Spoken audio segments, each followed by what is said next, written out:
In June 2026, at 38 years old, Lionel Messi walked onto a World Cup pitch and scored a hat trick against Algeria, the oldest player in history to do that at a World Cup. And right now, at 39, he's leading the Golden Boot race with 6 goals in the tournament, chasing down records he himself set years ago. After the Algeria game, a journalist asked him how he keeps doing this. Messi paused and said almost nothing. He never does.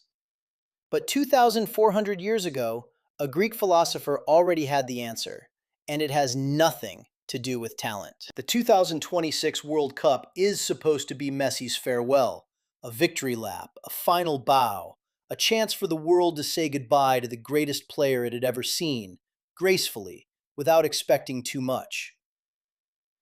That's not what happened. At 39, Messi isn't just showing up, he's leading. 6 goals in the tournament, battling for the Golden Boot, breaking records he himself set in previous World Cups, scoring in 7 consecutive World Cup matches, something no player in history had ever done before him. The world keeps asking the same question. How is this still possible? And that question assumes something. It assumes that excellence has an expiration date, that at some point a man who was great simply stops being great, that the body fails and takes the genius with it. Aristotle would have found that assumption deeply confused. Aristotle was born in 384 BC in Stagira, a small city in northern Greece.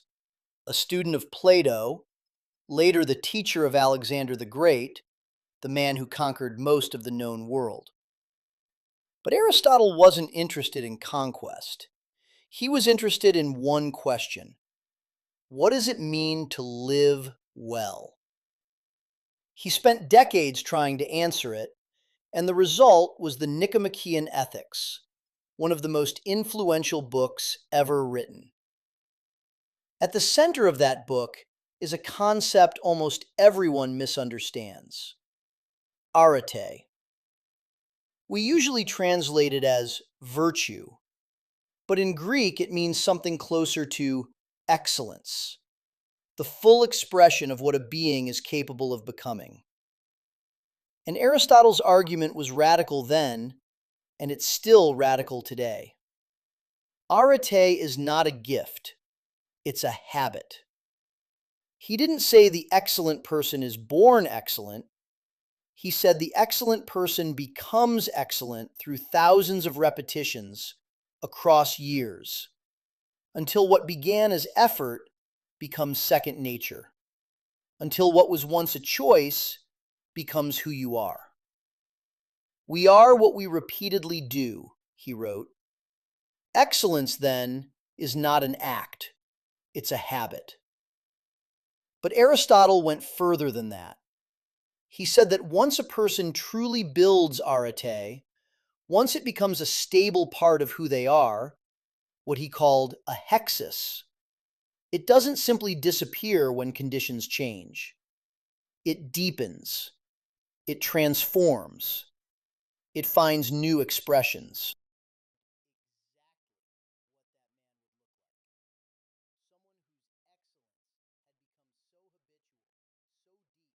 Now think about Messi. Not the records, not the trophies, the timeline. Messi joined Barcelona's academy at 13 years old. He has played football at the highest possible level for over 25 years. 25 years of training, of adjusting, of failing and returning, of playing under pressure that would have broken most men. By every physical metric of modern football analytics, distance covered, sprints per game, pressing intensity, Messi at 39 is a diminished player. And yet, he sees the past before it exists, not through calculation, but through a form of embodied understanding so deep it has become instinct. Messi doesn't think about where the ball should go. He knows. And that knowing took 25 years to build. But there's another concept from Aristotle that explains this specific World Cup, this final chapter, better than anything else. Telos. Aristotle believed that everything in nature has a telos, a final purpose toward which it strives. Not a peak, a completion. A seed's telos is not the sprout, it's the fully grown tree.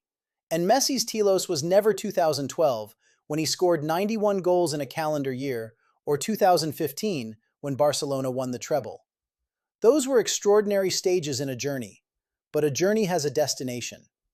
In Aristotle's framework, Messi at 39, with 30 years of mastery behind him, with the weight of a final World Cup in front of him, playing with nothing left to prove and everything left to express, is closer to his telos than he has ever been. This is not decline, this is completion. And Aristotle had one final concept to explain what Messi looks like when you watch him play at this stage.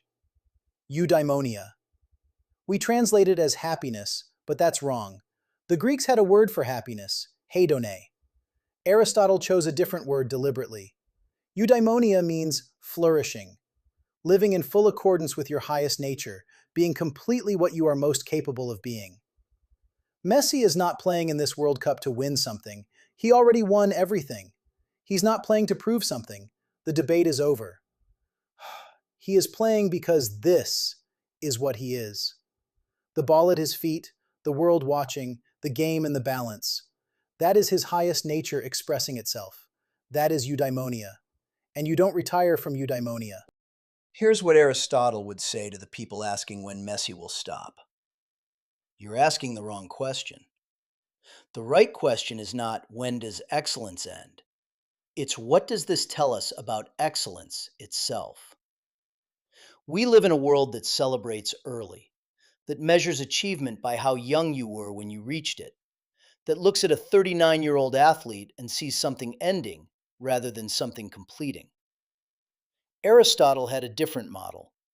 He believed that the highest human achievement, eudaimonia, was not available to the young, not because the young lacked talent, but because they lacked the hexis, the stable and tested character that only comes from years of deliberate practice and genuine difficulty. The young Messi was extraordinary, but the young Messi was still becoming.